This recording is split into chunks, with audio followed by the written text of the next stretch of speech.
Hello everybody, it's Lazel here with another Magic the Gathering EDH deck tech. Today I'm featuring Giada, Font of Hope. She is a 2-mana 2/2 legendary creature angel which says Flying Vigilance. Each other angel you control enters the battlefield with an additional +1/+1 counter on it for each angel you already control. She can also be tapped to add 1 white mana, and this mana can only be spent to cast an angel spell. Giada is probably the coolest angel commander that is out there, so let's feature some cards of how we are going to win the game. Lyra Dawnbringer, 5 mana 5/5, flying first strike lifelink, and other angels you control get +1/+1 and have lifelink. Non-Score Master is a great creature in this deck. It is a 5 mana 5/4 flying first strike, which says whenever a commander you control enters the battlefield or attacks, proliferate.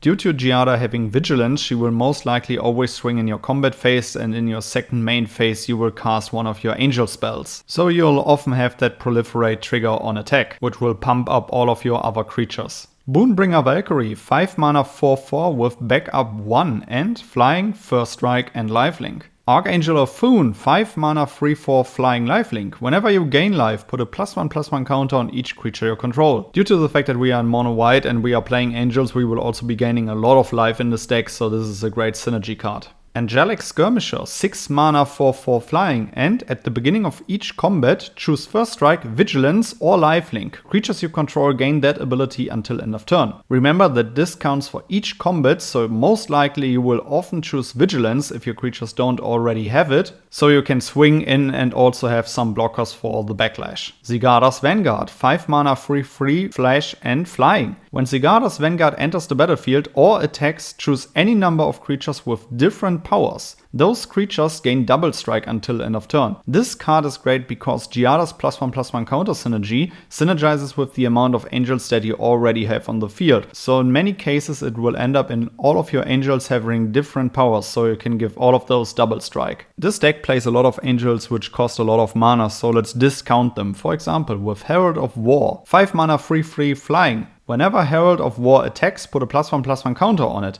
And angel spells and human spells you cast cost 1 less to cast for each +1/+1 counter on Herald of War. Starnheim Aspirant, 3 mana 2/2. Angel spells you cast cost 2 less to cast. And last but not least, Urza's Incubator, 3 mana artifact. As Urza's Incubator enters the battlefield, choose a creature type. Creature spells of the chosen type cost 2 less to cast. This deck can get out of hand really quickly and you can build a massive and threatening board very fast. So people will try to interact with it, so let's protect our board. For example, with Clever Concealment, 4 mana instant with Convoke, and any number of target non-land permanents you control phase out. There are a lot of ways in this deck how we can give our creatures vigilance, and Giada herself also has vigilance, which allows us that we can cast Clever Concealment most likely for free. Of course, Teferi's Protection, 3 mana instant, until your next turn your life total can't change and you gain protection from everything. All permanents you control phase out. Exile Teferi's Protection. We are also playing Invasion of Gobekhan, so we can look at one of our opponent's hands which looks most threatening and then attacks one of their most disgusting spells. Once we flip the battle, we can also protect our board with Light Shield Array Enchantment. At the beginning of your end step, put a +1/+1 counter on each creature that attacked this turn. And sacrifice Light Shield Array. Creatures you control gain hexproof and indestructible until end of turn. Let's say the board got wiped, so we need to bring some of our creatures back. For example, with Broadback, 2 mana instant. Choose up to 2 target permanent cards in your graveyard that were put there from the battlefield this turn. Return them to the battlefield tapped. Or also Faith's Reward, 4 mana instant. Return to the battlefield all permanent cards in your graveyard that were put there from the battlefield this turn. You can also play Make a Stand, 3 mana instant. Creatures you control get +1/+0 and gain indestructible until end of turn. Another great insurance is the Pharos Skyblade, 7 mana legendary creature angel as a 7/7, and she says you may pay 1 white and tap 4 untapped creatures you control with flying rather than pay the spell's mana cost. She is a flying lifelink which says other creatures you control with flying have indestructible. Drawing cards in this deck works a little bit different, so we play Fire Main Commando, 4 mana 4/3 flying. Whenever you attack with 2 or more creatures, draw a card. And whenever another player attacks with 2 or more creatures, they draw a card if none of those creatures attacked you.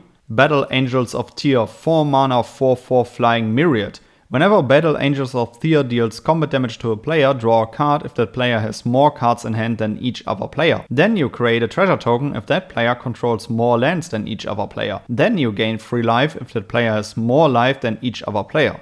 And last but not least, Sanctuary Warden, 6 mana 5/5 flying. Sanctuary Warden enters the battlefield with 2 shield counters on it. And whenever Sanctuary Warden enters the battlefield or attacks, you may remove a counter from a creature or planeswalker you control. If you draw a card and create a 1/1 green and white citizen creature token. We are playing a bunch of angels, but also let's create some tokens. For example, with Bishop of Wings, 2 mana 1/4. Whenever an angel enters the battlefield under your control, you gain 4 life. Whenever an angel you control dies, create a 1/1 white spirit creature token with flying. Resplendent Angel, 3 mana 3/3 flying. At the beginning of each end step, if you gain 5 or more life this turn, create a 4/4 white angel creature token with flying and vigilance. And for 6 mana, until end of turn, Resplendent Angel gets +2/+2 and gains lifelink. Another great token generator is Valkyrie Harbinger. 6 mana 4/5 flying lifelink, which says at the beginning of each end step, if you gain 4 or more life this turn, create a 4/4 white angel creature token with flying and vigilance. Let's slow our opponents down. For example, with Linvala, Keeper of Silence, 4 mana 3/4 flying. Activated abilities of creatures your opponents control can't be activated. Or also Angel of Jubilation, 4 mana 3/3 flying. Other non-black creatures you control get +1/+1. And players can't pay life or sacrifice creatures to cast spells or activate abilities.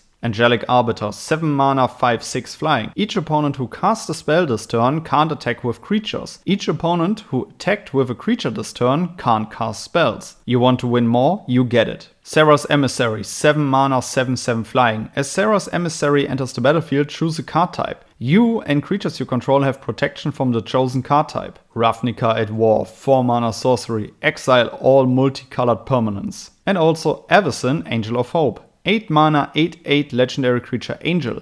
Flying, Vigilance, Indestructible. Other permanents you control have Indestructible. Furthermore, you can play the Book of Exalted Deeds Faceless Haven combo. This combo is great and hard to interact with. The Book of Exalted Deeds is a 3 mana legendary artifact which says, at the beginning of your end step, if you gain 3 or more life this turn, which will be very easy in this deck, create a 3/3 white angel creature token with flying. So already that stat line really helps in this deck and will be used a lot. Its activated ability says for 3 mana, tap, exile the Book of Exalted Deeds, put an Enlighten counter on target angel. It gains you can't lose the game and your opponents can't win the game, activate only as a sorcery. The idea is once you have enough protection in hand that you animate your Faceless Haven, which will become for 3 snow mana. Faceless Haven becomes a 4/3 creature with vigilance and all creature types until end of turn. It's still a land. Once Faceless Haven is animated, you use the activated ability of the Book of Exalted Deeds to give Faceless Haven the Enlighten counter. After your turn, Faceless Haven will become a normal land again, which was very hard to interact with and will still have the Enlighten counter from the activated ability from the Book of Exalted Deeds. So your opponents either need some land destruction or a way to remove the Enlighten counter, which is very hard in my opinion. This combo can help you from preventing your opponents to win with an instant combo or also give you enough time to restock in resources to build another board full of angels and swing for the win.